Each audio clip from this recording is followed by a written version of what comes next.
안녕하세요. 퍼스트터치 축구 신하입니다. 어젯밤에 있었던 프리미어리그 토트넘 대 아스널전 경기는 아스널의 3대2 승리로 끝났습니다.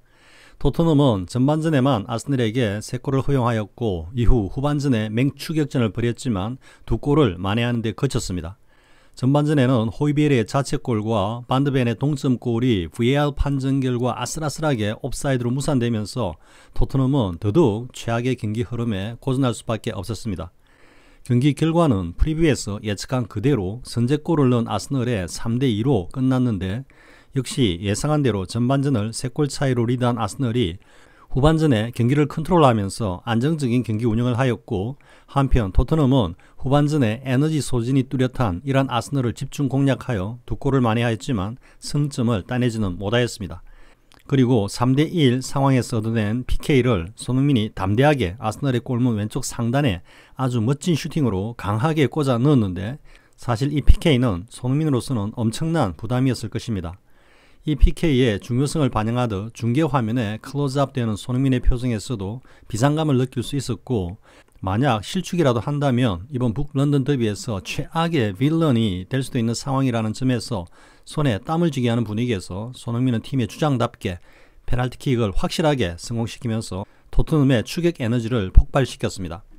이 골을 더하면서 손흥민은 지금 현재 16골과 9개의 도움으로 공격 포인트 25개를 기록하고 있는데 남은 경기에서 공격 포인트 30개를 채우면서 다시 한번 공격 포인트 1010 클럽에 등록하기를 기대합니다.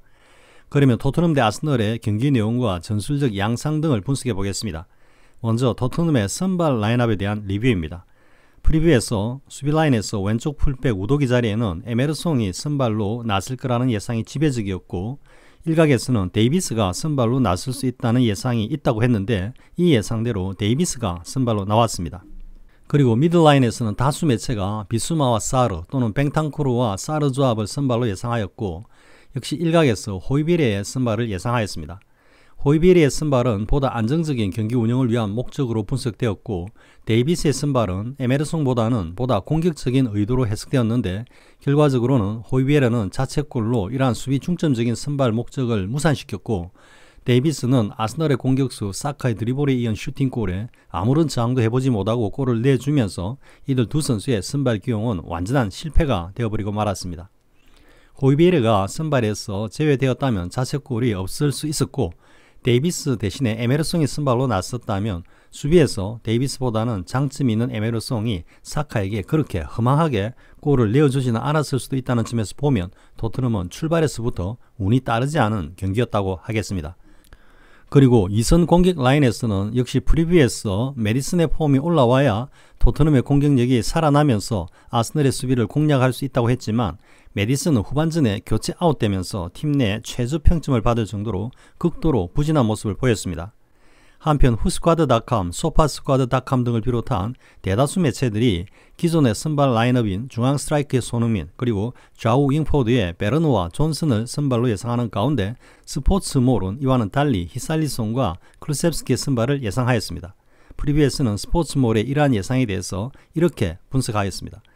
이러한 선발 라인업은 히살리송을 중앙 스트라이크로 그리고 손흥민을 왼쪽 윙포드로 클루셉스키를 오른쪽 윙포드로 시즌 초반 상승세를 탔던 선발진을 구성하여 전반전은 보다 안정적으로 아스널을 상대하면서 그동안 중앙에 갇혀있던 손흥민을 보다 넓은 공간으로 빼서 라인 브레이킹을 통한 아스널의 뒷공간을 역습으로 공략하는 의도로 보이고 이러한 경기 운영이 보다 바람직하다는 분석을 하였습니다.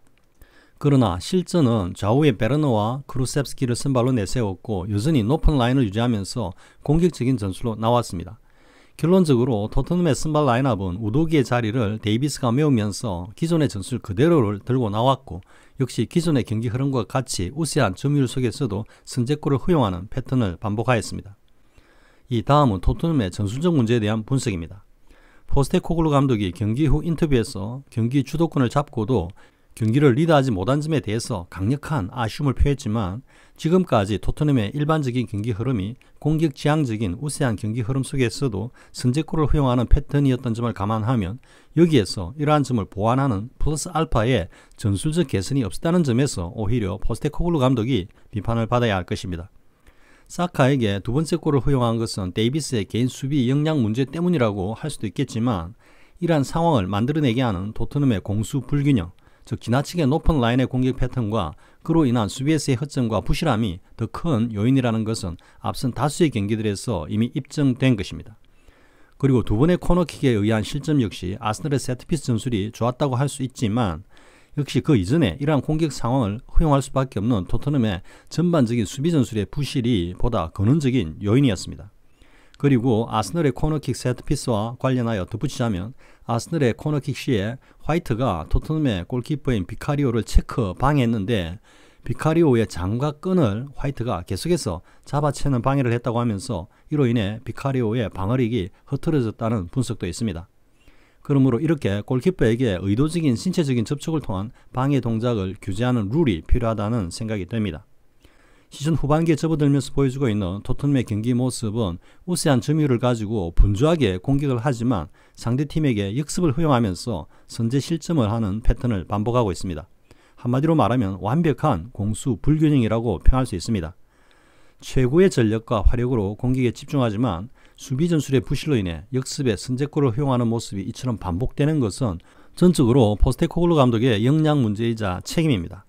전반기에는 선제골을 허용하고 난 뒤 이를 따라가서 뒤집는 역전승의 경기가 나오곤 했지만 특히 포스테코글루 감독의 전술이 상대팀에게 간파된 후반기에는 선제골을 허용하면 곧바로 무너지는 경기들이 더 많이 나오고 있습니다. 그러므로 아스널전을 앞두고 다수의 전문가들이 전략적인 경기 운영이 필요하다는 의견을 표하였지만 포스테코글루 감독은 여전히 라인을 올려서 공격 지향적인 경기 운영을 하겠다고 했고 그 결과 아스널전 경기는 지난번 3대0으로 패한 풀럼전 그리고 4대0으로 패한 뉴캐슬전의 데자뷰가 되었습니다. 즉 선제골을 허용한 뒤 속절없이 3대0까지 리드를 당하면서 사실상 승점을 기대하기는 어려운 경기가 되어버렸습니다. 다만 전반전에 3골을 리드한 아스널이 다소 안정적인 경기 운영으로 전환하면서 토트넘이 보다 활발한 공격력을 보이긴 했지만 그 실질은 상대 수비 실책으로 인한 로메로의 골과 역시 상대 수비의 실책성 행동으로 얻은 손흥민의 PK 이렇게 두 골을 얻었을 뿐 정교한 공격 전술을 통한 필드골은 나오지 않았습니다. 즉 이러한 사실은 포스테코글루 감독의 공격 전술이 그렇게 위력적이지 않다는 것을 방증하고 있고 여기에 고질적인 수비 부실은 상대팀 역습에 매번 다수의 골을 허용하고 있습니다. 그러나 냉정하게 말하자면 포스테코글루 감독은 이러한 공수 불균형의 문제점들을 개선할 수 있는 능력이 부족해 보입니다. 적어도 이번 시즌에는 이러한 개선은 불가능해 보이고 어쩌면 다음 시즌까지 이러한 문제점들이 개선될 수 있을지에 대해서도 긍정적으로 보이지 않을 정도입니다. 마치 수비 축구에 함몰되어 토트넘 선수들로부터 공격 전술이 아예 없다고 비판을 받았던 무리뉴, 그리고 손흥민, 히살리송 등의 주력 선수들의 폼을 무너뜨리면서까지 자신의 전술을 고집했던 콘테처럼 포스테코글루 감독도 어쩌면 일방적인 공격 축구 외에는 다른 전략과 전술이 거의 없다시피 한 감독이 아닐까 하는 의구심마저 갖게 되는 이번 시즌 후반기의 토트넘 축구입니다. 프리뷰에서 주장했던 것처럼 아스널전 전반전은 아스널의 공세에 버티는 경기 운영을 하면서 주중 경기가 있었던 아스널의 에너지 소진을 유도하고 손흥민을 왼쪽 윙포드로 돌려서 아스널의 높은 라인을 공략하면서 수비에 중점을 두는 경기를 하고 후반전에 공격력을 끌어올려서 승부를 거는 전술이 바람직해 보였지만 포스테코글루 감독은 전술 변화 없이 전반전부터 공격 지향적인 전술로 나섰다가 전반전을 크게 리드를 당하면서 경기는 사실상 전반전에 끝나버렸습니다. 시즌 내내 거의 같은 패턴의 전술 운용과 불리한 경기 흐름에서 과감한 경기 운용 및 전술의 전환 등을 단 한 번도 볼 수 없었던 사실에서 포스테코글루 감독의 전술가로서의 종합적인 역량에 대해서 부정적인 생각을 지울 수 없습니다. 향후 남은 5경기에서 어떤 전술과 경기력을 보여줄지 궁금해집니다만 오전 전승을 하지 않는 한 이번 시즌 탑4는 불가능할 것인데 특히 맨시티전, 리버풀전에서 어떤 경기를 보여줄지 그 귀추가 주목됩니다. 시청해주셔서 고맙습니다. 구독과 좋아요를 주신 분들께 감사드립니다. 고맙습니다.